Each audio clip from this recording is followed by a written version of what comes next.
Shalom Bapak Ibu Saudara yang dikasihi Elohim. Sahabat Shalom ya, baru Hashem. Ya, hari ini kita akan belajar firman Tuhan dari kitab Keluaran pasal 35 ayat 1 sampai dengan Keluaran pasal 40 ayat 38. Dan ini merupakan bagian akhir dari kitab Keluaran yang disebut Parashiot Vayachel, artinya dan ia mengumpulkan, Pekudei menghitung. Dua parasa yang dijadikan satu karena tahun ini bukan merupakan tahun kabisat atau leap year. Ya, jadi kalau tahun kabisat itu parasya ini dipecah menjadi dua. Tetapi kalau bukan tahun kabisat maka parasya ini disatukan. Ya, nah jadi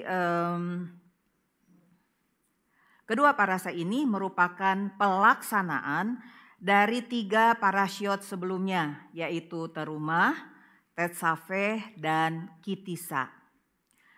Parasa ini dimulai dengan perintah untuk menguduskan Syabat. Mari kita buka bersama kitab suci kita di dalam Keluaran pasal 35 ayat 1 sampai 3, saya akan baca untuk saudara. Keluaran pasal 35 ayat 1 sampai 3. Lalu Moshe menyuruh berkumpul segenap jemaah Israel dan berkata kepada mereka, inilah firman yang diperintahkan Tuhan untuk dilakukan. 6 hari lamanya boleh dilakukan pekerjaan, tetapi pada hari yang ke-7 haruslah ada perhentian kudus bagimu, yakni Syabat. Hari perhentian penuh bagi Tuhan, setiap orang yang melakukan pekerjaan pada hari itu haruslah dihukum mati. Janganlah kamu memasang api dimanapun dalam tempat kediamanmu pada hari Syabat. Ya, saudara yang dikasihi Elohim, perintah untuk menguduskan Syabat ini merupakan pengulangan dari perintah yang sama yang terdapat di dalam Keluaran pasal 31 ayat 12 sampai 17. Dan seperti yang kita ketahui, perintah untuk mengingat, bahasa Ibraninya sakor, dan pelihara syamor, Syabat, merupakan bagian dari 10 firman atau asara hadefarot yang ditulis di dalam Keluaran pasal 20 ayat 8 sampai dengan 11. Mengapa perintah untuk mengingat dan menguduskan hari Syabat ini dilakukan secara berulang-ulang? Kita harus tahu saudara bahwa sebagai budak waktu bangsa Israel di Mesir, mereka itu tidak punya hari libur. Ya, mereka harus bekerja penuh selama 7 hari seminggu. Jadi setiap hari mereka harus bekerja. Nah, Elohim ingin mengubah pikiran dan kebiasaan itu. Elohim mengatakan kepada mereka, sekarang kamu itu sudah bebas. Kamu itu sudah menjadi milikku. Dan sebagai Tuhan yang baru, aku memerintahkan kamu untuk berhenti bekerja pada hari ke-7 atau Syabat.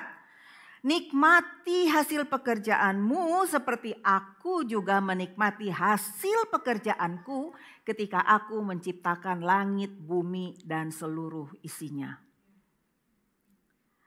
Elohim mengatakan kepada Israel, mari kita bersenang-senang.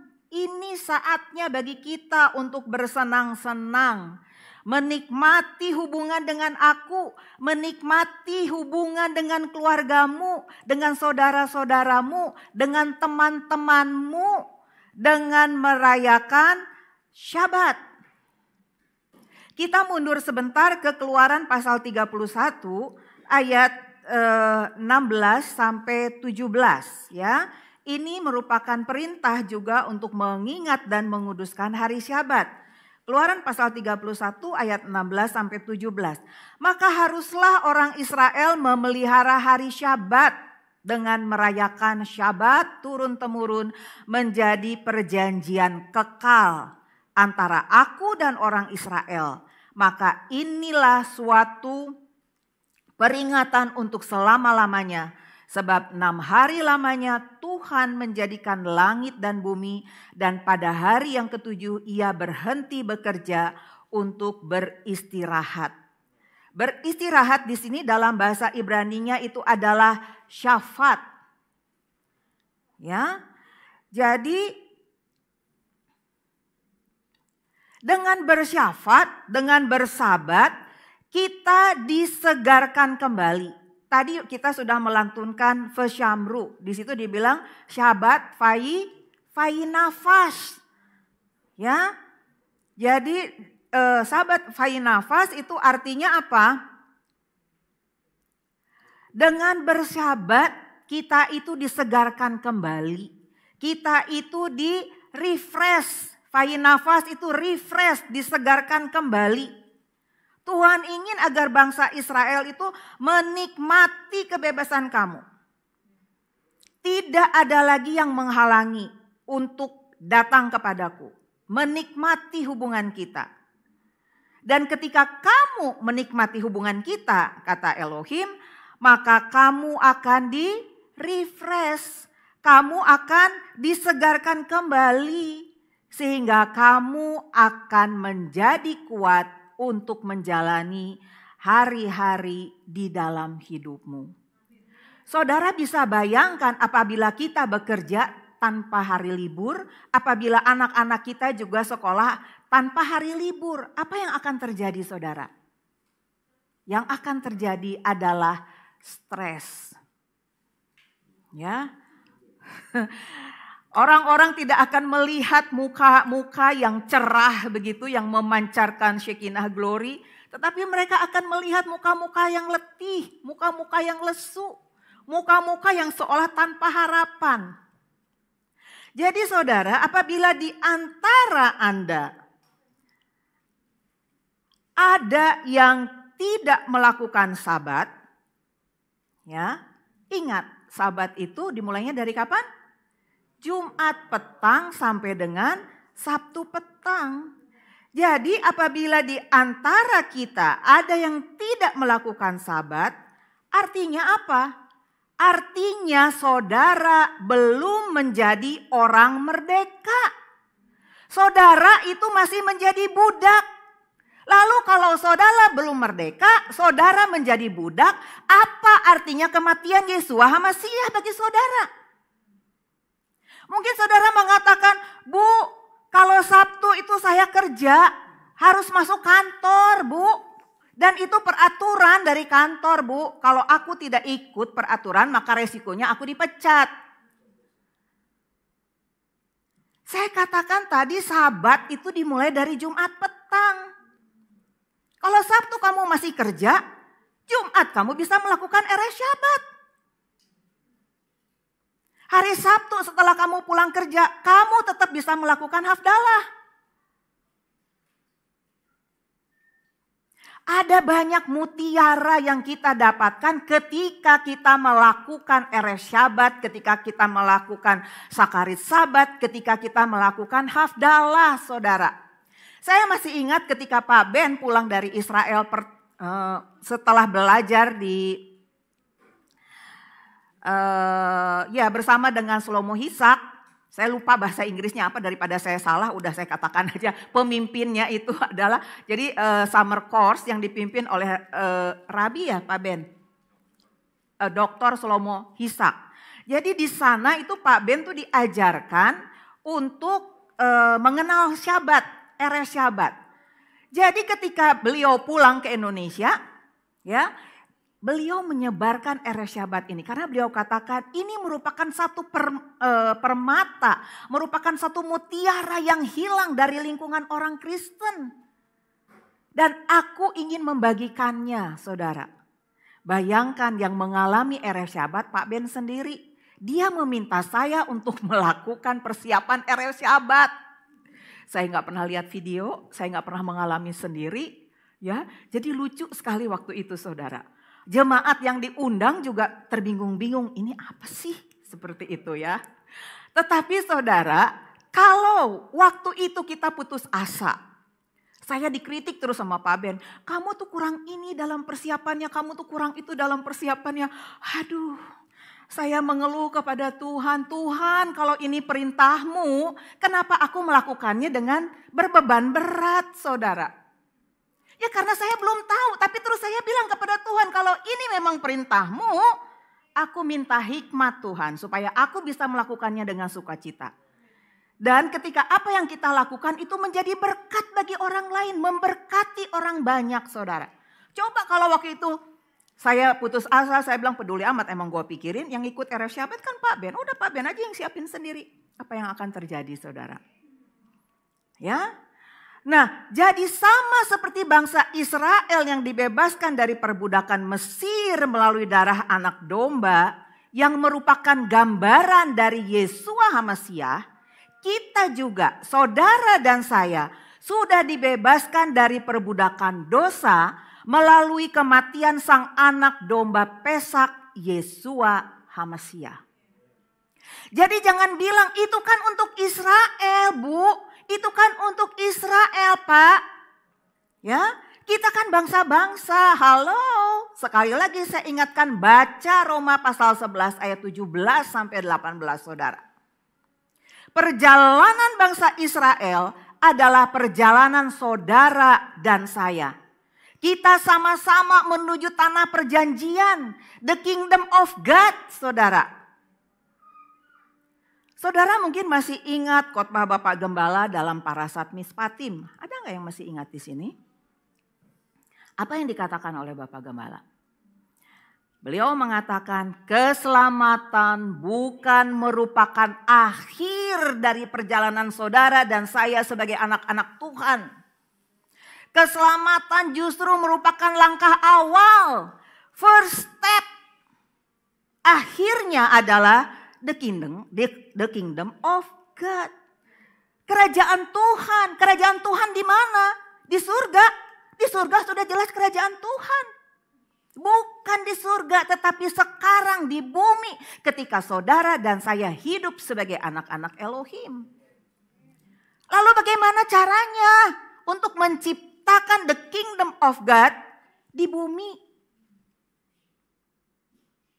Kita harus melakukan semua perintah yang ada dalam Torah dengan penuh kasih, taat, dan setia. Seperti pengalaman saya tadi dalam mempersiapkan jamuan RF Syabat di awal-awal. Ya. Jadi saudara, Tuhan ingin agar saudara dan saya yang sudah dipanggil sama seperti bangsa Israel menjadi kerajaan imam dan bangsa yang kudus. Ayatnya di mana saudara? Keluaran pasal 19 ayat 6. Mungkin sebagai bangsa kita sulit, ya, karena kita hidup di negara yang menganut beragam kepercayaan. Negara kita tidak dipanggil untuk menjadi segulahnya, menjadi harta kesayangannya berbeda dengan Israel. Tetapi setidaknya kita bisa menjadi pribadi yang kados, keluarga yang kados, komunitas yang kados. Karena kita sudah dipisahkan melalui darah Yeshua HaMasyiah. Saudara dan saya sudah menjadi mempelainya. Sudah dipertunangkan ketika kita menerima Torah dan menghidupinya sebagai tanda perjanjian dan pedoman hidup kudus.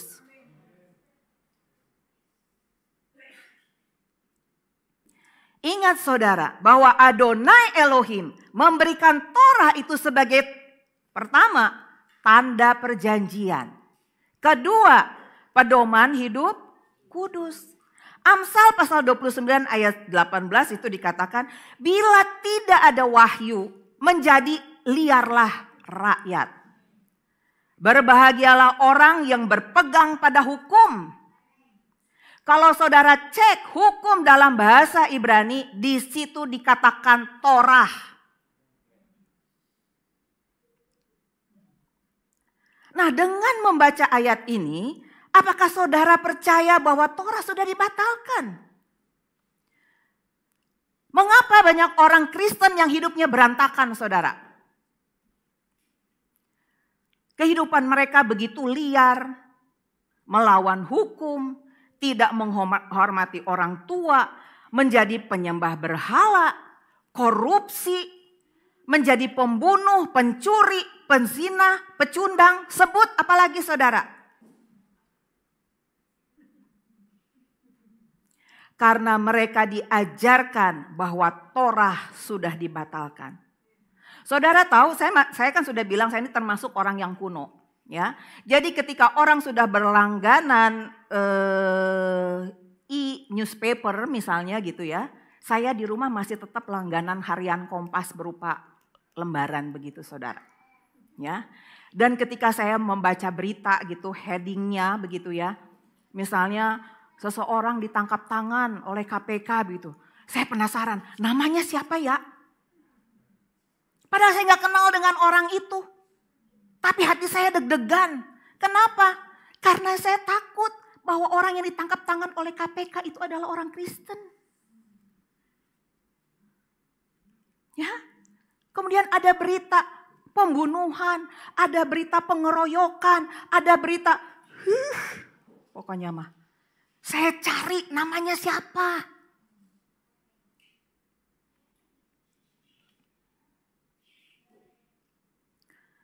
Mengapa banyak orang Kristen yang saya bilang hidupnya itu tidak tahu aturan? Ya karena itu mereka diajarkan bahwa Torah itu sudah dibatalkan. Tadi Amsal 29 ayat 18. Bila tidak ada wahyu menjadi liarlah rakyat. Ya. Lalu kemudian kalau Torah dikatakan sudah dibatalkan, siapa yang membatalkan? Tuhan. Bukan saudara, yang membatalkan itu adalah dogma gereja. Baca Matius pasal 5 ayat 17 sampai 19. Janganlah ini ayat-ayat ini ya, ini merupakan ayat-ayat yang krusial saudara. Ya, jadi saudara harus ingat, jadi ketika saudara berhadapan dengan orang-orang yang anti Torah, yang antisemitis, saudara bisa menjawabnya dengan ayat-ayat dari firman Tuhan, ya. Matius 5 ayat 17 sampai 19, saudara tulis saja di situ, saya akan bacakan untuk saudara. Janganlah kamu menyangka bahwa aku datang, aku di sini siapa? Yeshua HaMasiah. Bahwa aku datang untuk meniadakan hukum Torah atau kitab para nabi. Aku datang bukan untuk meniadakannya, melainkan untuk menggenapinya. Kenapa Yeshua mengatakan demikian? Karena seluruh Torah bicara tentang dirinya. Yeshua HaMasiah, Sang Mesias yang dijanjikan. Brit Hadasya, perjanjian yang diperbaharui, merupakan penggenapan dari janji Bapa di surga tentang Mesias. Ayat 18 sampai 19. Karena aku berkata kepadamu, sesungguhnya selama belum lenyap langit dan bumi ini, satu iota atau satu titik pun tidak akan dibatalkan dari hukum Torah. Sebelum semuanya ini terjadi. Apakah semua yang ditulis di dalam kitab suci kita itu sudah terjadi saudara? Kalau saudara mengatakan belum, ya, maka tidak ada satu iota pun yang dibatalkan dari hukum Torah. Karena itu siapa yang meniadakan salah satu perintah hukum Torah sekalipun yang paling kecil dan mengajarkannya demikian kepada orang lain, ia akan menduduki tempat yang paling rendah di dalam kerajaan sorga. Sebaliknya ketika seseorang mengajarkan Torah, memberitakan Torah kepada orang lain, maka dia akan mendapatkan tempat yang paling tinggi di dalam kerajaan sorga. Pilihan ada di tangan saudara. Lalu siapa yang mengatakan ayat-ayat tersebut? Yang mengatakan Matius pasal 5 ayat 17 sampai 19 yang baru kita baca. Siapa saudara? Yeshua HaMasiah. Apakah Yeshua melakukan perintah-perintah yang ada di dalam Torah? Tentu. Karena dia adalah firman Elohim yang hidup. Apakah Yeshua melakukan sabat? Iya. Kita baca banyak ayat bagaimana Yesua melakukan hari Syabat. Lalu apakah Yesua makan babi, udang, kepiting, cumi, pecel lele?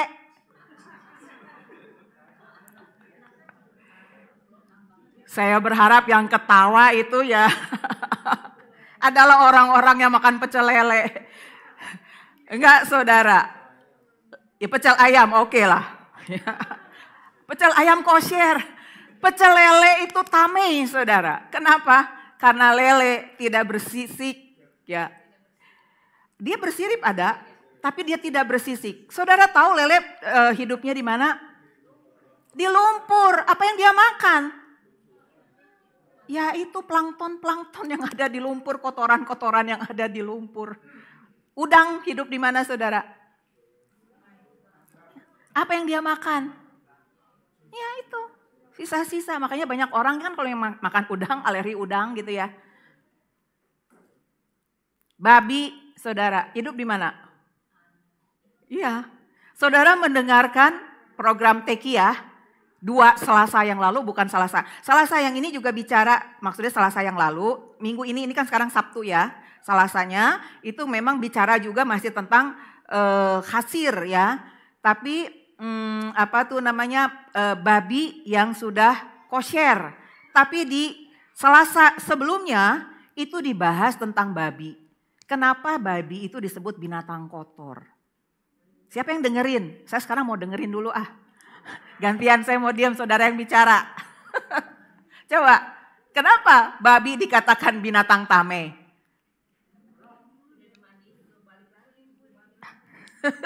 Tapi kayaknya kemarin Pak Ben gak nyinggung itu deh. Iya, ya. Segala macam makanan dimakan sama dia termasuk bangkai, saudara. Ya. Ya sampah yang udah bau busuk pun dimakan oleh babi. Ya. Di situ juga disinggung bagaimana ketika Yesua menyembuhkan seorang yang kerasukan setan. Dan setan yang masuk dalam dirinya itu bukan hanya 1, 2, 3, 4, 5, 10. Tapi legion saudara. Ya. Lalu ketika si legion ini tahu Yesua akan menengking dia bilang, tolong jangan bunuh aku, tapi izinkan aku masuk ke binatang babi itu. Ya, dan Yesua mengatakan, ya oke aja, setuju dia. Legion ini dia pindah dari orang ini ke babi.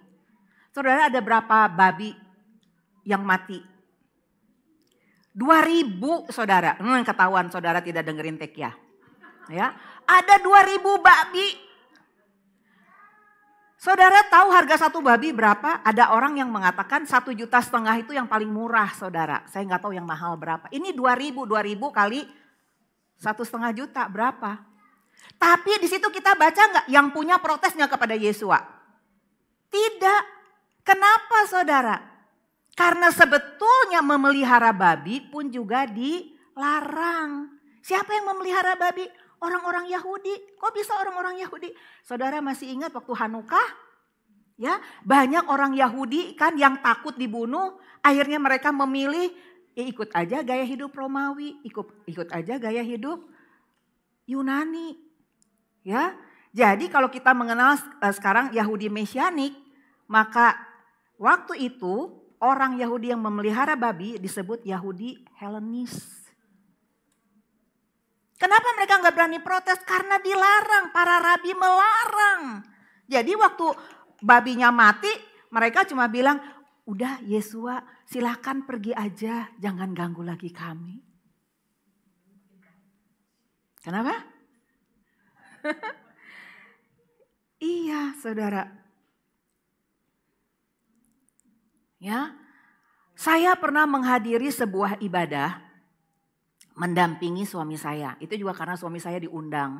Dan waktu itu jatuhnya hari Sabtu. Jadi kita pulang ibadah dari Syores, tarengke-rengke lah kita memenuhi undangan ini saudara. Ya, jadi ketika tiba firman Tuhan ditaburkan, entah kenapa gitu ya. Saya tuh sudah merasa gak sejahtera. Anak saya juga gak sejahtera. Di sini Karen juga ikut ya. Di situ 2 anak saya. Yang ketiga Yoel kan karena di Bandung ya. Yoel waktu itu ikut gak ya Ke? Oh enggak, ya betul. Ya. Dan benar saudara, ya. Hamba Tuhan yang di depan namanya itu ada huruf D besar dan R besar mengatakan bahwa berzina itu bukan dosa.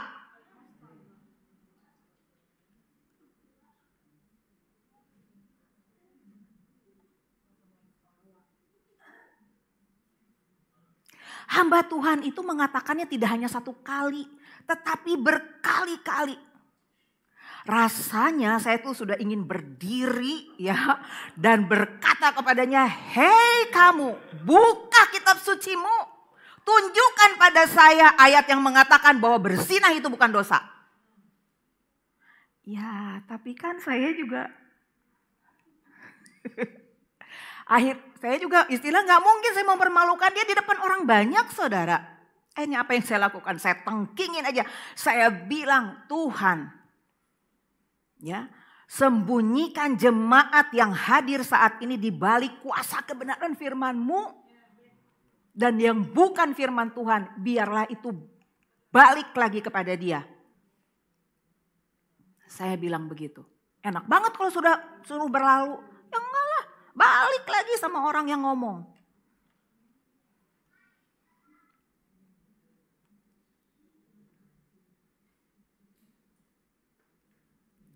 Mengapa dia mengatakan demikian, saudara? Karena dia tidak pernah belajar Torah. Dia taunya, dia diajarin Torah itu udah dibatalin. Bayangin ada huruf D besar, R besar di depan namanya. Ya. Dan itu bukan D besar dan R besarnya itu bukan dari pendidikan umum, bukan dari teologi, saudara.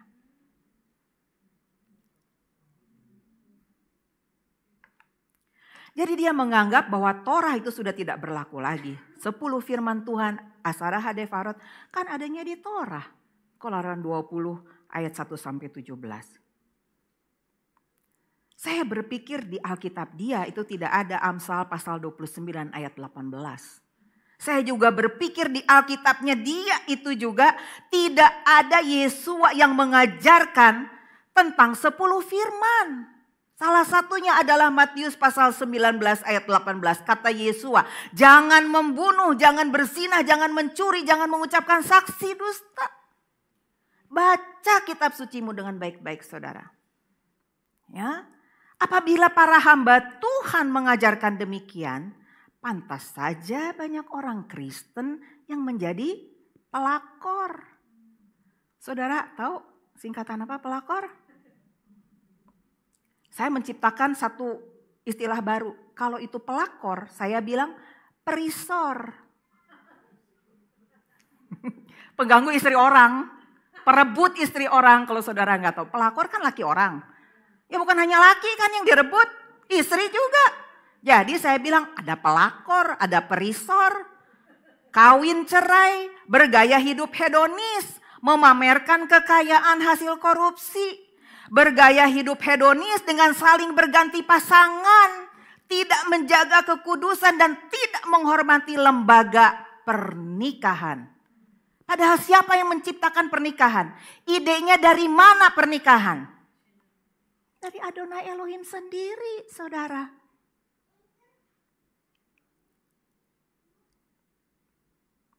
Dan itulah perlunya kita belajar firman Tuhan. Baca firman Tuhan, pelajari dengan baik, renungkan.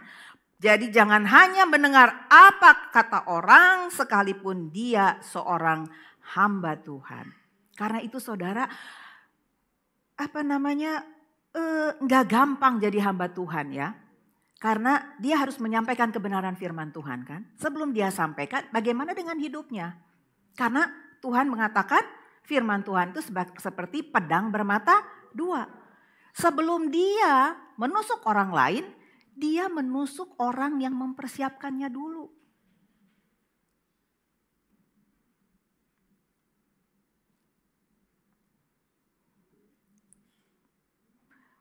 Sebagai anak-anak Elohim, kita harus menjaga kekudusan namanya. Amsal pasal 1 ayat 7, takut akan Tuhan adalah permulaan pengetahuan.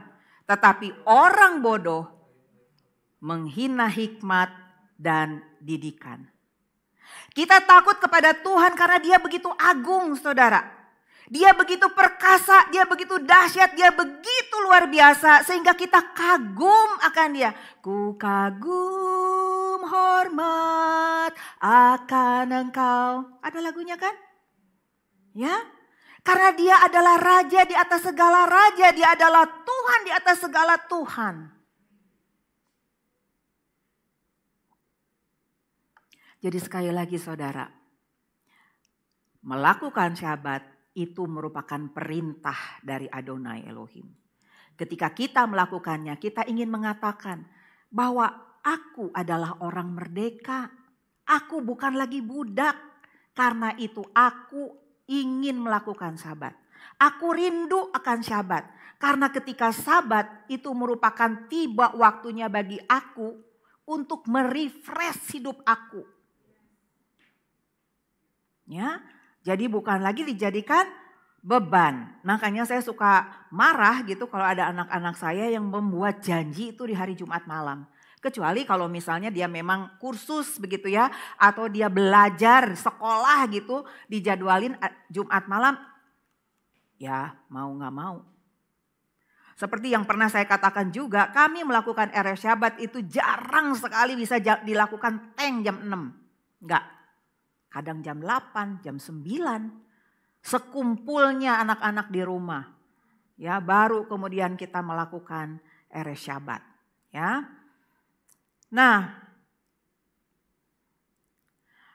bagian yang berikut dari Parashat Vayachel itu adalah tentang persembahan unjukan untuk mendirikan miskan dan peralatan di dalamnya. Kita coba membaca Keluaran pasal 35 ayat 4 sampai 9. Saya akan baca untuk saudara. Keluaran 35 ayat 4 sampai 9. Berkatalah Moshe kepada segenap jemaah Israel, inilah firman yang diperintahkan Tuhan. Bunyinya, ambillah bagi Tuhan persembahan khusus dari barang kepunyaanmu. Setiap orang yang terdorong hatinya harus membawanya sebagai persembahan khusus kepada Tuhan.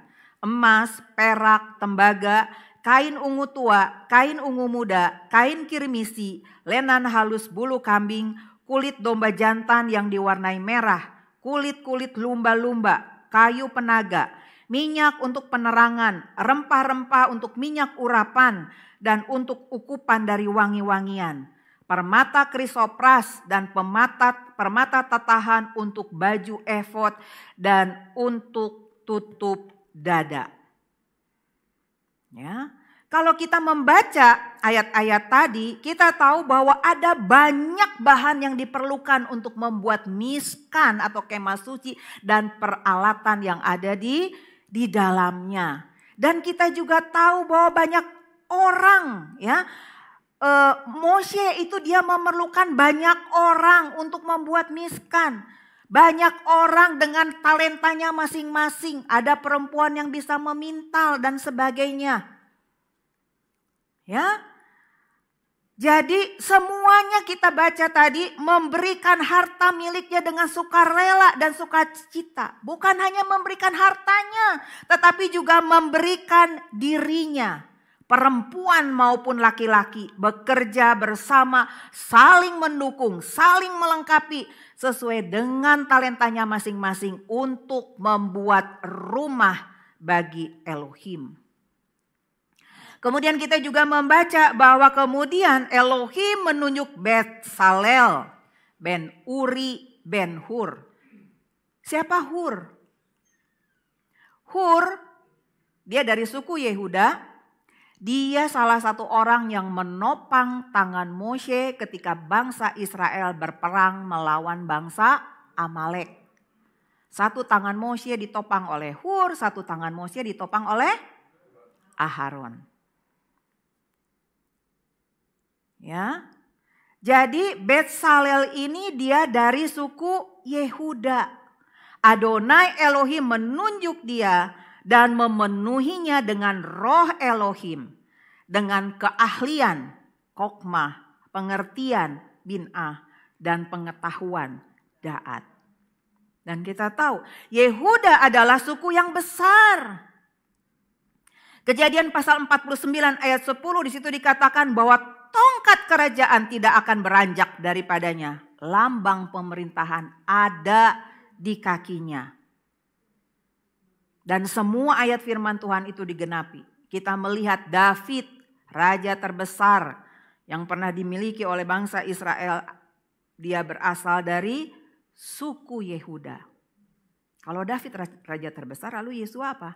Yesua HaMasiah, dia adalah raja dari segala raja. Dan dia adalah dari suku Yehuda.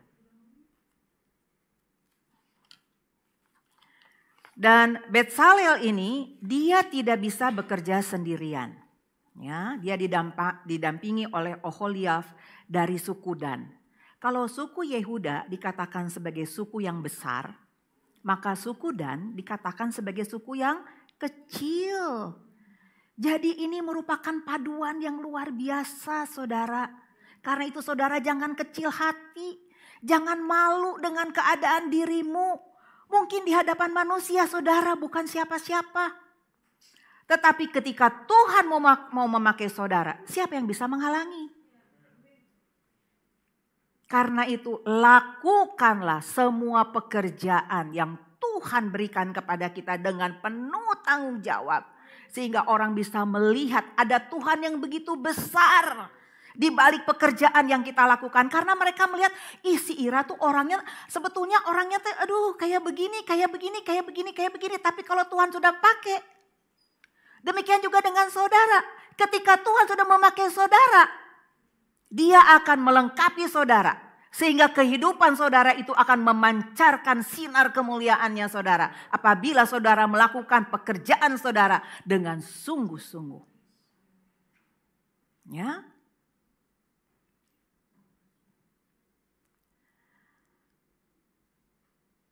Bangsa Israel, dia memberikan harta miliknya. Dari mana mereka mendapatkannya? Lah mereka belum lama jadi budak kok ya. Kok mereka mendapatkan harta? Kita tahu bahwa Elohim sudah menyediakan lebih dahulu melalui bangsa Mesir sebagai upah ketika mereka menjadi budak di sana. Dan upah itu diberikan ketika bangsa Israel akan meninggalkan Mesir, saudara. Jadi ini luar biasa. Ya.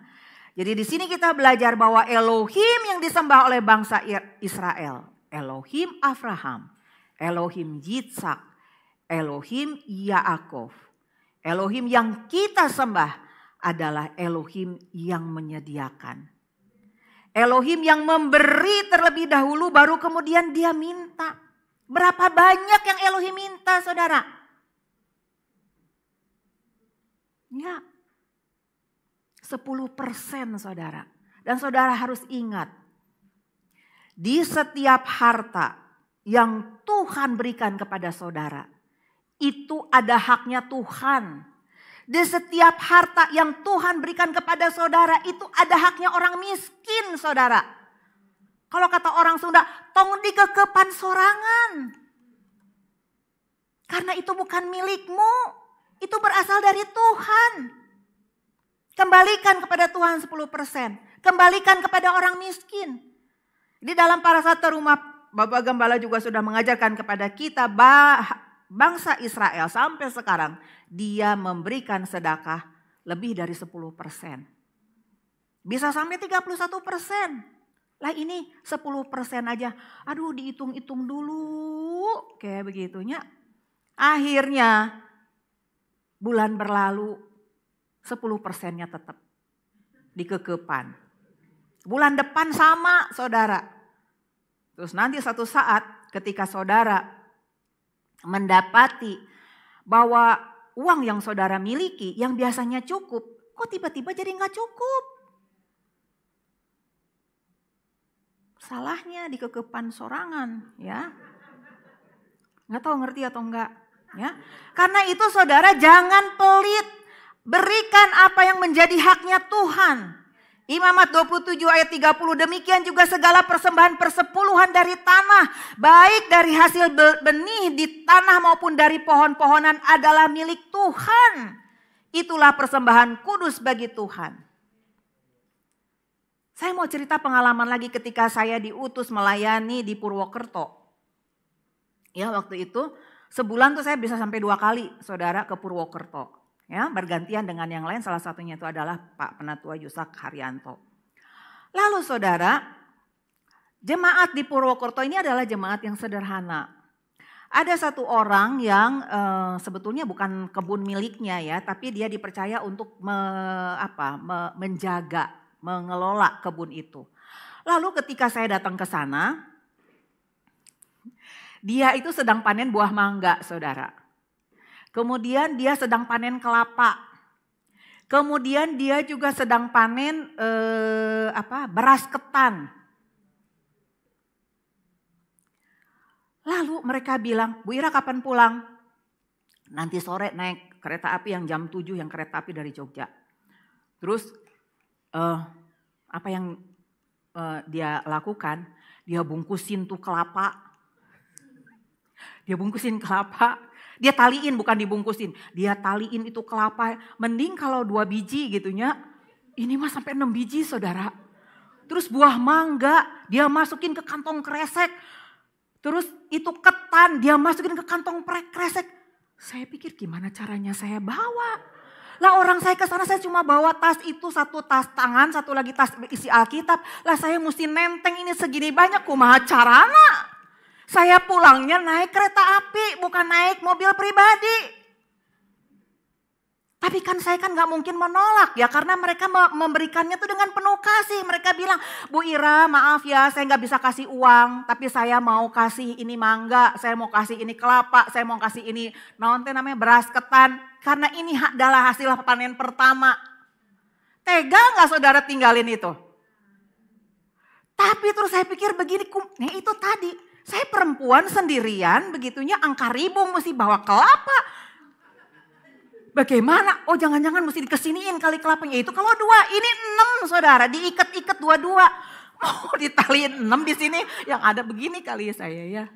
Terus saya pikir begini, oh ya udah, nanti deh kalau udah sampai di mana stasiun, saya pikir saya akan tinggalin di situ. Saya akan kasih ke para porter gitunya yang ada di stasiun gitu kan. Karena mereka tuh nganterin saya ke stasiun meskipun mobilnya butut ya Pak Yusak ya. Ya kan? Tapi saya gak ngerasain itu mobil butut gitu ya. Enggak, saya suka cita aja. Ya panas ya tinggal kikiplik begitu ya, keringetan ya tinggal diseka lah keringetan, mogok ya turun dulu keluar sebentar nungguin sampai itunya mobilnya dibetulin. Pengalamannya aduh luar biasa saudara, pelayanan ke daerah, tapi itu benar-benar sangat memberkati saya, membekas di hati saya. Tapi saudara apa yang terjadi ketika sudah sampai di stasiun? Bu Ira di gerbong berapa? Kursi nomor berapa? Mateng deh saya. Kan gak mungkin saya bohong. Ya kan? Kalau saya bilang di gerbong 2 terus saya bilang gerbong 1. Nah loh gitu kan. Akhirnya saya kasih tahu. Terus mereka naik tuh. Padahal waktu itu kereta juga berhentinya gak terlalu lama ya di Purwokerto itu.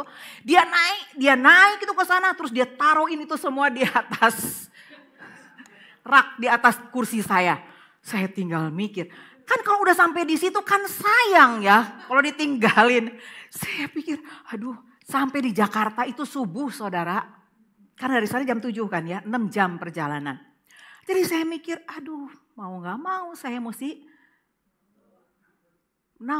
bayar porter. Saya juga gak tahu ya jam segitu tuh ada gak porter, tapi ternyata ada ya. Akhirnya yang saya pikir itu aduh luar biasa. Yang belum saya alami itu saya gak pernah dibungkusin ayam hidup aja itu yang belum. Tapi saya pernah dapat ayam hidup saudara. Dari jemaat, bener.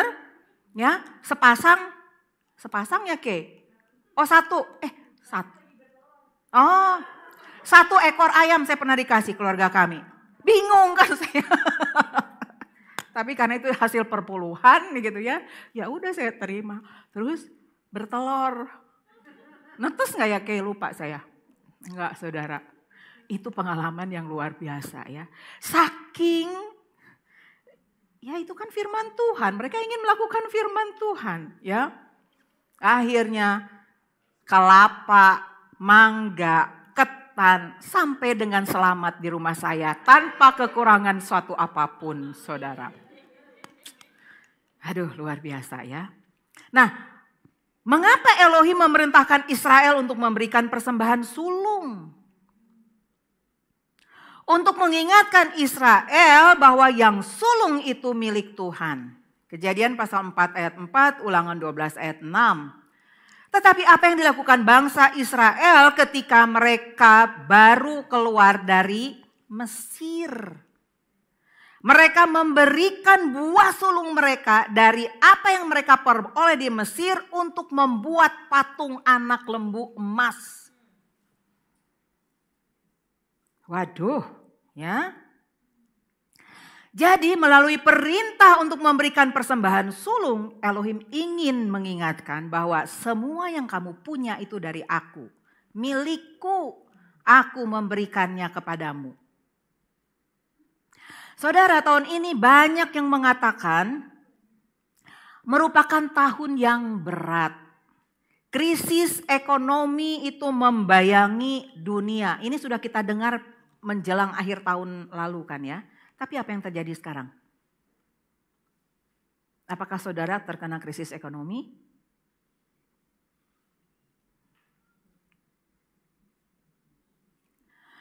Saudara tahu tema Sidang Raya GKMI tahun 2022 itu diambil dari Yesaya 54 ayat 2. Lapangkanlah tempat kemahmu dan bentangkanlah tenda tempat kediamanmu. Janganlah menghematnya. Panjangkanlah tali-tali kemahmu dan pancangkanlah kokoh-kokoh patok-patokmu. Besrat Hashem dengan pertolongan Tuhan. Tahun ini kita akan merayakan jamuan Seder Pesak di restoran. Ada orang yang mempertanyakan kenapa sih harus di restoran? Saya katakan ini bukan yang pertama kita melakukan di restoran. Kita sudah melakukannya dulu. Bukan hanya Pesak tapi juga Sukot. Lalu kemudian kita lihat bagaimana semuanya berjalan baik. Menjadi berkat. Itu benih yang mula-mula yang ditanam di Indonesia ya Pak. Melalui hari-hari raya yang diadakan oleh, waktu itu belum ada Gereja Kehillat Mesianik Indonesia. Ya, yang ada adalah Jemaat Shores Messianic Fellowship dan Jemaat Bintaro. Sekarang coba kita lihat. Ada banyak gereja yang sudah melakukan jamuan Seder Pesak. Ada banyak gereja yang sudah melakukan Sukot dan juga hari-hari raya yang lain. Meskipun mungkin mereka tidak melakukannya secara konsisten setiap tahun. Tapi kami dari tahun 99 melakukannya secara konsisten setiap tahun, saudara. Ya, lalu kemudian bulan Juni yang akan datang. Kita akan mengadakan Shufu Messianic Conference di Hotel Bintang 4, saudara. Semuanya itu kita lakukan bukan karena kita mau gaya-gayaan. Kita mau gaya-gayaan, siapa kita mau gaya-gayaan? Ya. Semua itu kita lakukan karena kita percaya bahwa Tuhan sudah memberkati kita.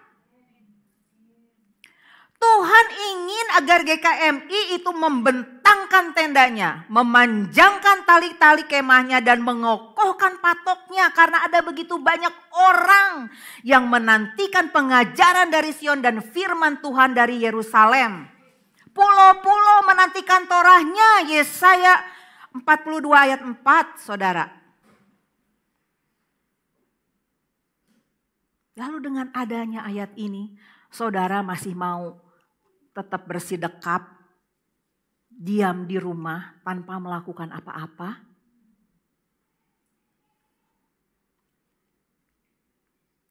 Jadikan diri saudara seperti bangsa Israel yang memberikan persembahan itu karena didorong oleh hatinya, didorong oleh Ruach HaKodes dengan sukacita, terlibat dalam pembangunan miskan rumah Tuhan, kerajaan Elohim agar Tuhan diam di tengah umatnya. Dan Besrat Hashem nanti di Shufu Messianic Conference, GKMI itu akan menerima gulungan Torah kosher dari Israel. Karena itu saudara, jangan lewatkan kesempatan ini saudara. Ya akan datang untuk kali yang kedua. Saudara tahu berapa harganya Torah, gulungan Torah ini? Saudara bisa googling sendiri berapa harganya. Kita dapatnya gratis melalui Rabi Yitzhak Sapira, saudara. Dan semuanya itu datangnya itu tidak ujug-ujug datang dari langit, saudara ya. Semuanya itu datang dari Elohim melalui saudara dan saya. Sekali lagi, saya mendorong saudara untuk hadir dalam perayaan-perayaan milik Tuhan. Seperti yang tertulis dalam Imamat 23 dan juga Shufu Messianic Conference. Ya, banyak ini memerlukan biaya yang tidak sedikit saudara. Tapi waktu kami Zoom meeting dengan daerah, Jemaat Bet Ahava Ambon itu dengan sukacita dia merespon. Bahkan dia menghimbau agar GKMI yang lain yang ada di daerah mereka juga bisa hadir bersama-sama di dalam Shufu Conference ini.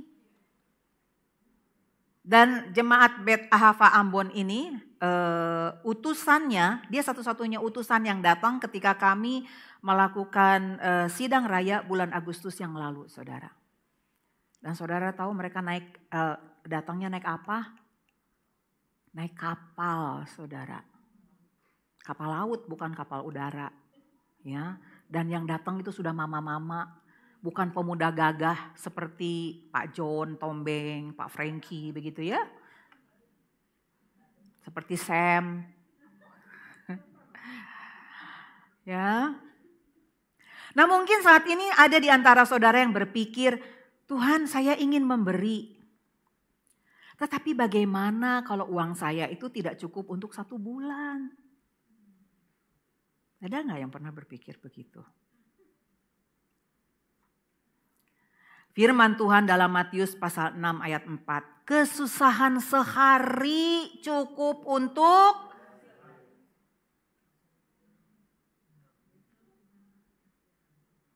meskipun kita pontang-panting tunggang langgang sampai terbungkuk mencari uang. Tapi kalau Tuhan tidak berkenan, saudara gak akan dapetin apa-apa. Yang ada capek, yang ada kecewa, yang ada marah, yang ada sakit hati, yang ada apa lagi? Semua yang negatif. Kenapa? Karena kita melanggar firman Tuhan. Ya, kita tidak melakukan firman Tuhan. Mari kita menguji Tuhan. Menguji Tuhan kurang ajar banget. Firman Tuhan yang mengajarkan, bukan saya yang mengajarkan saudara. Maleaki pasal 3 ayat 10. Bawalah seluruh persembahan perpuluhan itu ke dalam rumah perbendaharaan. Supaya ada persediaan makanan di rumahku dan. Ya, saya cuma menyampaikan. Saya cuma mengulangi. Apa yang dikatakan firman Tuhan. Ujilah aku, firman Tuhan semesta alam. Apakah aku tidak membukakan bagimu tingkap-tingkap langit dan mencurahkan berkat kepadamu sampai berkelimpahan saudara. Bukan cukup-cukup aja, no. Berkelimpahan Tuhan bilang. Ya.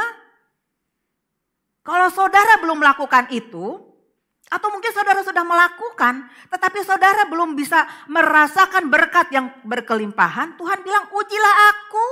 Minta sama Tuhan, Tuhan aku sudah melakukan bagianku. Tetapi mana bagianmu Tuhan untuk aku?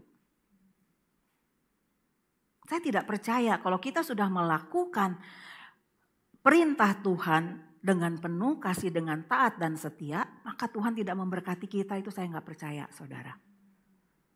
Ya, kalau saudara merasakan itu, ujilah hatimu, ujilah pikiranmu. Jangan salahkan Tuhan. Tuhan melihat hati, saya nggak bisa melihat hati saudara. Tapi Tuhan melihat hati, tidak ada yang tersembunyi di bawah kolong langit itu, kata Tuhan. Ya. Dan setiap Sabat dan juga hari Minggu itu Bapak Gembala selalu mengucapkan berkat Kohanim. Ya. Dan juga berkat-berkat yang luar biasa yang ada di dalam Ulangan 28 ayat 1 sampai 14. Satu di antaranya itu adalah engkau akan menjadi kepala bukan ekor. Engkau akan terus menaik, tidak menurun. Ya. Nah pertanyaannya sekarang, waktu Tuhan akan memberkati saudara dengan limpah, saudara siap enggak? Itu aja.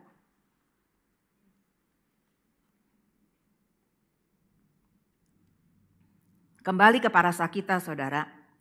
Elohim memerintahkan Moshe untuk membangun Miskan dan pelatarannya agar Elohim diam di tengah-tengah mereka. Bahasa Ibraninya Veshakanti Betoham. Itu bisa dibaca juga di dalam Keluaran pasal 25 ayat 8. Coba tolong ditayangkan gambar Miskan. Iya. Saudara lihat ya, ini begitu luar biasa. Ada kain-kain merah, ada kain biru, ya. Kemudian juga ada peralatan yang berasal dari emas, dari perak, semuanya ada di sana, saudara. Begitu luar biasa, begitu indah, begitu agung, ya. Dan itu semuanya idenya itu berasal dari Elohim. Jadi dia benar-benar seorang perencana agung. Ya, Moshe, Betsalel, Oholiab, orang-orang Israel, dia cuma melakukan apa yang diperintahkan oleh Tuhan. Idenya sendiri itu datangnya dari Elohim. Dan menurut para rabi, ya, ketika Moshe ada di Gunung Sinai, salah satu hal yang dibicarakan oleh Adonai Elohim kepada Moshe ini adalah mengenai Miskan dan semua peralatannya, saudara. Ya, terima kasih gambarnya. Rabi Shaul Paulus dalam 2 Korintus pasal 6 ayat 16, ya, di situ ditulis, apakah hubungan bait Elohim dengan berhala? Karena kita adalah bait dari Elohim yang hidup menurut firman Elohim ini. 2 Korintus pasal 6 ayat 16 ya. Aku akan diam bersama-sama dengan mereka dan hidup di tengah-tengah mereka. Saya ulangi lagi, Veshakanti Betoham. Dan aku akan menjadi Elohim mereka dan mereka akan menjadi umatku. Perhatikan kalimat pertamanya. Apakah hubungan bait Elohim dengan berhala? Apakah bait Elohim dan semua peralatannya itu adalah berhala? Saya juga kaget, saudara, waktu saya baca ini. Sebelumnya saya baca ya lewat-lewat aja gitu ya. Tapi waktu saya udah belajar kayak begituan, oh iya ya. Sekarang saya mengajak saudara untuk kembali ke parasat Kitisa, Keluaran pasal 30 ayat 11 sampai 34 ayat 35. Ya. Nah, bangsa Israel, mereka melihat bahwa Moshe itu terlambat turun dari Gunung Sinai.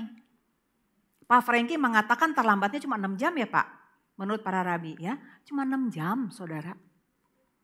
Ya, lalu apa yang mereka lakukan? Mereka mendatangi Aharon dan berkata, bangun, Aharon bangun.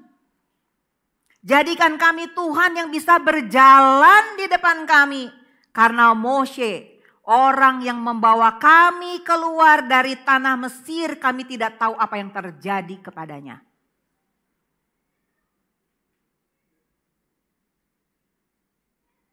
Dan kemudian Aharon mengambil dari tangan mereka emas, membentuknya dengan alat pahat, membuatnya menjadi anak lembu tuangan. Ada juga yang mengatakan katanya tiba-tiba belegedeg aja sudah jadi patung anak lembu emas ya. Ada rabi yang mengatakan demikian ya. Lalu kemudian mereka berkata, inilah Tuhanmu hai Israel yang membawamu keluar dari tanah Mesir. Keluaran pasal 32 ayat 1. Bayangkan saudara. Bani Israel, bangsa Israel baru saja menyaksikan kuasa Tuhan yang dahsyat di Gunung Sinai. Dan sekarang mereka menyembah patung anak lembu emas. Bagaimana mungkin suatu bangsa yang dibebaskan oleh kekuatan ilahi yang begitu kuat untuk membelah laut dan menenggelamkan musuh mereka, kemudian menyembah patung anak lembu emas? Israel keluar dari Mesir dengan sayap Raja Wali, saudara. Ya, mereka menyaksikan laut terbelah yang menenggelamkan musuh mereka. Mereka menyanyikan lagu kemenangan, memuji kekuatan penyelamat mereka. Mereka dipelihara di padang gurun dengan air yang manis yang berasal dari Tuhan. Mereka makan mana yang turun dari langit. Dan sekarang mereka mengumpulkan emas yang telah mereka ambil dari tetangga mereka di Mesir, memberikannya kepada Aharon untuk membuat patung anak lembu emas dan berkata, inilah Tuhanmu hai Israel yang membawamu keluar dari Mesir. Bagaimana mungkin, saudara? Bangsa Israel baru mengalami mujizat-mujizat yang luar biasa. Tapi dia sudah menyembah patung anak lembu emas. Saudara bilang, oh iya itu kan Israel. Israel kan memang tegar tengkuk. Saudara jangan lupa, Israel itu bicara tentang saudara dan saya juga. Apa yang menyebabkan mereka menyembah patung anak lembu emas? Yang sepertinya tidak masuk akal ini, saudara. Apakah itu karena mereka kurang iman kepada Tuhan atau merupakan satu kebodohan mereka sendiri begitu? Ya, sekarang mari kita coba lihat hal ini itu dari sudut pandang bangsa Israel. Ingat apa yang dikatakan oleh bangsa Israel saat mereka mendengar suara Tuhan di Sinai? Ketika Adonai Elohim memberikan 10 firman, Asara Hadefarot. Ada suasana yang luar biasa yang terjadi di Gunung Sinai, saudara.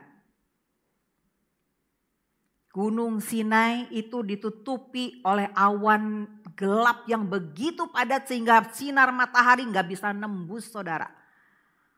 Tetapi juga ada lidah-lidah api. Lalu kemudian ada suara shofar.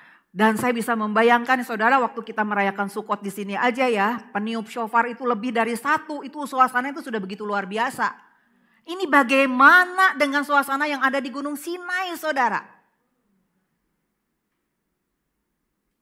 Ya, sampai bangsa Israel tuh ketakutan. Mereka bicara kepada Mose. Mose, kamu ngomong deh sama Tuhan. Biar Tuhan itu bicara melalui kamu, jangan langsung kepada kita, nanti kita mati, Mose. Dan Elohim mengabulkan permintaan Israel, dia tidak lagi bicara langsung kepada bangsa Israel, tetapi melalui Mose. Keluaran 20 ayat 19-20. Lalu sesudah itu saudara, Mose dia mendaki gunung dan tinggal selama 40 hari 40 malam di sana. Sebelum Mose pergi, Mose dia memang memberitahu bahwa dia akan pergi naik ke Gunung Sinai berjumpa dengan Adonai Elohim. Tapi Mose hanya memberitahu para tua-tua Israel. Tetapi kepada orang awam yang sedang ketakutan, Mose tidak mengatakan apa-apa. Dan kemudian bangsa Israel melihat Mose menghilang begitu saja. Ditelan oleh api kemuliaan Tuhan yang ada di atas Gunung Sinai. Kalau saudara menjadi bangsa Israel ketika melihat pemandangan itu, apa yang ada dalam pikiran saudara? Jangan-jangan Mose udah mati. Ditelan oleh api ilahi, oleh api kemuliaan Tuhan yang begitu dahsyat di atas Gunung Sinai. Ya. Orang Israel menyaksikan Moshe menghilang. Pelindung mereka, pemimpin mereka, meninggalkan mereka. Lalu kalau sudah tidak ada lagi Moshe, sekarang artinya bangsa Israel itu berdiri berhadapan langsung dengan Adonai Elohim. Ya. Jadi mereka harus berhadapan langsung dengan api Tuhan yang menghanguskan tanpa perantara apapun. Tidak ada apapun di antara mereka dan api ilahi. Jadi ini merupakan satu hal yang menakutkan. Dan mereka merasa itu merupakan satu ancaman bagi mereka. Saudara tahu api ilahi adalah api yang menghanguskan di mata bangsa Israel. Bandingkan dengan Moshe, ketika Moshe mau dipanggil Tuhan, Tuhan menampakkan diri kepadanya melalui apa? Iya, semak yang menyala tetapi tidak terbakar, saudara. Ya. Di mata Moshe, kekuatan ilahi, api yang ada di semak tetapi tidak membakar,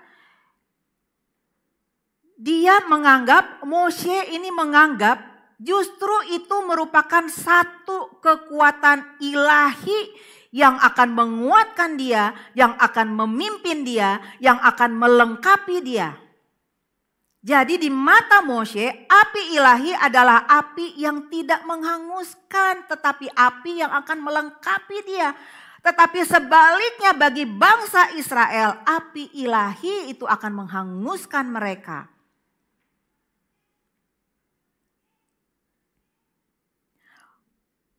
Moshe berulang kali berbicara muka dengan Tuhan dan dia selamat. Ya. Tetapi bangsa Israel tidak. Mereka merasa terancam, saudara. Ya, mereka ketakutan bahwa api ilahi itu akan menghanguskan mereka. Dan kita juga mesti mengerti bahwa bangsa Israel adalah budak yang baru saja dibebaskan. Mereka takut akan kekuasaan yang hampir menghancurkan mereka. Sebaliknya Moshe dia tumbuh bukan sebagai budak, tetapi sebagai pangeran di istana Farao. Jadi Moshe dia memiliki kekuatan yang cukup untuk menantang kekuasaan. Bagi Moshe kekuasaan tidak menghanguskan, tetapi justru memberi hidup, tetapi justru membebaskan. Dihadapkan dengan api ilahi, orang Israel ketakutan sehingga mereka mencari bentuk perlindungan, saudara. Ya, jadi bangsa Israel ini dia mencari bentuk perlindungan. Moshe-nya udah gak ada, pemimpin mereka udah gak ada. Jadi bukan karena kurangnya iman kepada Tuhan. Ya. Tetapi sekali lagi mereka ketakutan sehingga mereka mencari bentuk perlindungan. Mengapa mereka memilih anak lembu emas? Di seluruh Timur Tengah, lembu adalah simbol ketuhanan.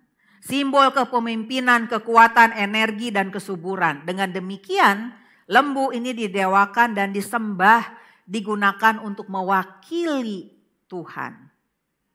Tapi mengapa emas? Emas adalah api beku, saudara. Ya, dia dibentuk. Waktu emas itu dibentuk misalnya menjadi anak lembu emas, maka dia harus dipanaskan. Jadi selain api beku dia juga adalah api panas.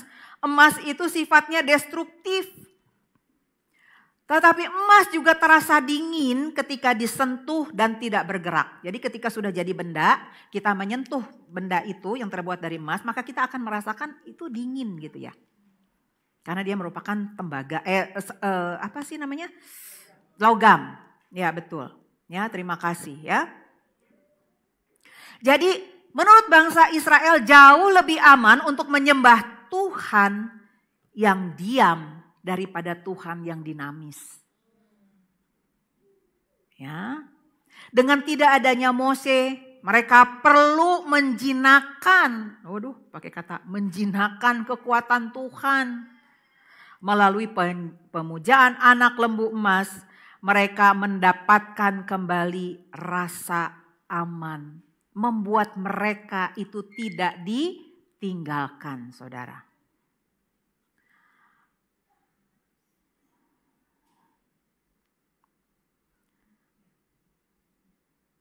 Dan Tuhan memahami kebutuhan akan perlindungan dan mediasi ini. Karena itu Tuhan memerintahkan bangsa Israel untuk membuat miskan, saudara. Dan dengan adanya miskan itu memungkinkan kehadiran ilahi untuk melakukan perjalanan bersama dengan orang-orang Israel dengan cara yang lebih terbatas. Ya, karena Tuhan hadir di miskan, Tuhan hadir di kerubim, ya. Jadi Tuhan yang luar biasa, yang perkasa, yang tidak terbatas itu dibatasi dengan miskan, dibatasi dengan peralatan persembahan yang ada di dalamnya, saudara. Saudara, sesungguhnya Tuhan dia sudah mempunyai rencana untuk tinggal bersama bangsa Israel. Tetapi bangsa Israel tidak sabar. Pemicunya itu adalah karena menurut para rabi, Mose itu gak pamitan sama bangsa Israel. Dia cuma pamitan sama tua-tua. Sehingga ketika bangsa Israel, saya ulangi lagi, melihat Mose itu lenyap di telan api kemuliaan Tuhan, dia anggap ya udah matilah si Mose itu. Ya. Kita mesti tahu bahwa Adonai Elohim dia adalah perencana agung. Adonai pertama dia membebaskan bangsa Israel dari perbudakan di Mesir untuk menjadi apa? Menjadi miliknya. Israel itu menjadi miliknya. Lalu kemudian melalui mikveh di Laut Teberau mereka dikuduskan bagi Elohim. Kemudian sesudah itu Elohim dia memberikan Torah sebagai ketubah perjanjian nikah. Elohim menjadi mempelai pria dan Israel menjadi mempelai wanita. Setelah pernikahan tentunya perlu rumah untuk tempat tinggal, bukan? Ya. Jadi di sini nih bagi para remaja dewasa yang sedang mempersiapkan untuk pernikahan, saya mau tanya, modal kamu apa? Bukan mata duitan ya. Kita ikut modelnya Adonai Elohim loh. Ya. Pertama dia membebaskan dulu, kemudian dikuduskan, kemudian diberikan ketubah, lalu diberikan rumah. Supaya apa? Mereka bisa tinggal bersama-sama. Nah ketika mau sampai kepada poin yang terakhir, bangsa Israel gak sabar. Karena alasannya tadi, ya, dia ingin mendahului Tuhan. Padahal Tuhan bekerja dengan caranya sendiri dan kita gak perlu tahu. Yang perlu kita lakukan adalah terima. Ya, karena itu saudara, hiduplah dengan penuh hikmat. Lakukan bagianmu, Tuhan akan melengkapinya. Do the best. And God will do the rest. Amin. Tulisan dalam Alkitab saudara adalah huruf hidup saudara. Ini tulisan yang ada dalam kitab yang saudara pegang, yang saya pegang. Ini adalah huruf hidup. Bukan huruf mati, saudara. Kalau saudara merasa terinspirasi ketika membaca sebuah buku, ya, apalagi perjalanan hidup, kesaksian hidup begitu, mengapa saudara tidak terinspirasi ketika membaca Alkitab?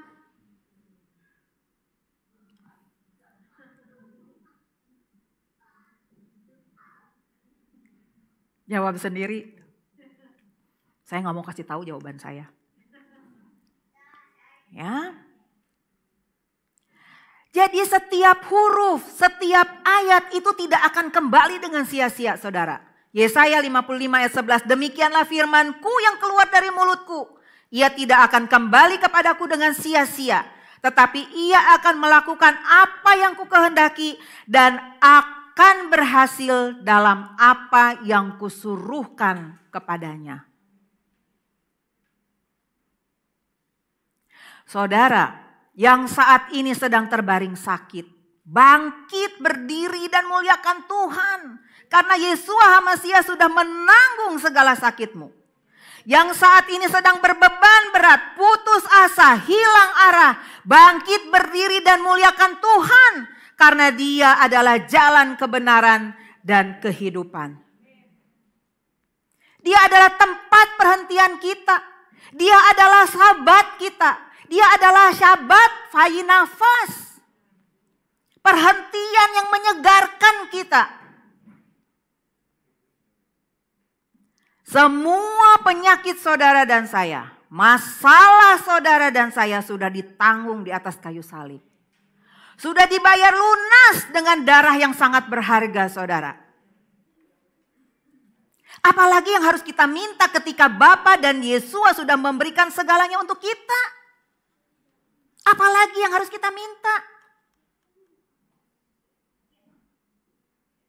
Saya mengundang para pemusik dan pemuji maju ke depan. Nanti kita akan nyanyi bersama-sama, saudara. Dan saudara, ketika semua pekerjaan selesai, semua pembuatan miskan dan peralatannya itu selesai seperti apa yang diperintahkan Tuhan, apa yang terjadi, saudara? Yang terjadi adalah awan kemuliaan, Shekinah glory menutupi kemah pertemuan dan kemuliaan Tuhan memenuhi kemah suci. Keluaran pasal 40 ayat 34. Hal yang sama akan terjadi pada saudara dan saya ketika kita semua melakukan perintahnya dengan tepat. Sekali lagi, kita melakukan perintahnya dengan tepat. Seperti yang diperintahkannya. Maka Shekinah glory itu akan menutupi tubuhmu. Shekinah glory itu akan menutupi keluargamu. Menutupi pekerjaanmu, usahamu, komunitasmu. Hasak fenit hasyeh. Dikuatkan, kiranya kita dikuatkan. Amin. Kita angkat pujian yang tadi sudah dinyanyikan oleh WL. Lord, I give you my heart. Dimulai dari refrennya dulu. Kita bangkit bersama-sama, saudara. Kita nyanyikan lagu ini. Lord, I give you my heart. Lord, I give you my heart. I give you my soul. I live for you alone. Every breath that I take, every moment I'm awake. Lord, have your way in me. Lord,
Ku berikan hatiku, ku berikan hidupku kepadamu, karena Engkau sudah lebih dahulu memberikannya untuk kami.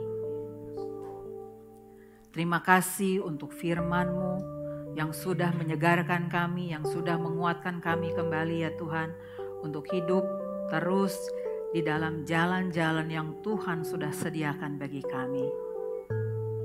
Bapa, inilah kami dengan segala keberadaan kami. Kami mohon ampun ya Tuhan untuk ketidaktaatan kami.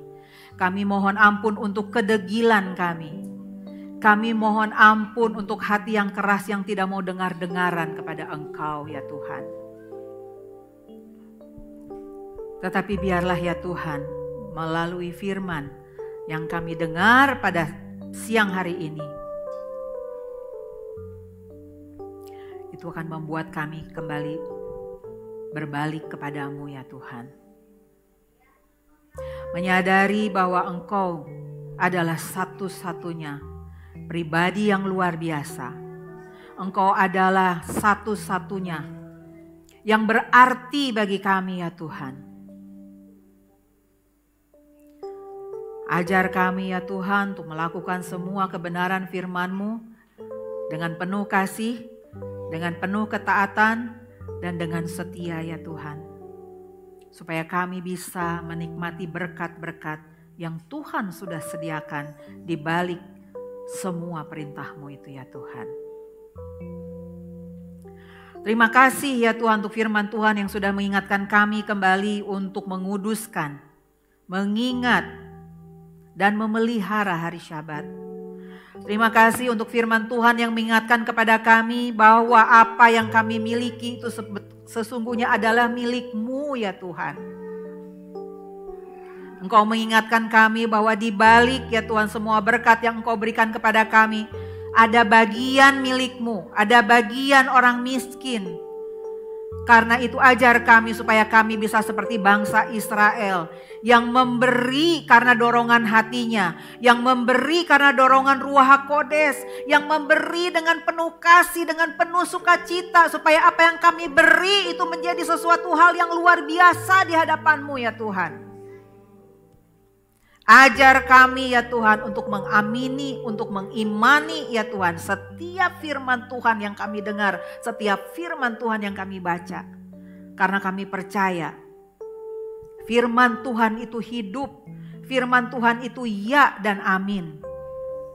Dia yang akan menolong kami, Dia yang akan membimbing kami untuk terus berjalan ya Tuhan, di jalan yang Engkau sudah tetapkan bagi kami.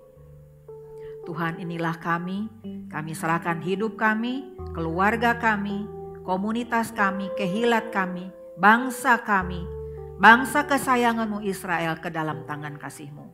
Kami percaya kehendak-Mu yang indah, kehendak-Mu yang luar biasa itu akan terjadi dalam hidup kami. Terima kasih ya Tuhan. Tutup bungkus kami semua di dalam kuat kuasa darah Mesias Yesua, sehingga kami boleh terus ada dalam naungan sayap-Mu ya Tuhan. Terima kasih ya Bapa. Kami kembalikan segala pujian, hormat, dan kemuliaan hanya bagi Tuhan. Dan hanya di dalam nama Mesias Yesua kami sudah berdoa dan mengucap syukur. Haleluya. Amin.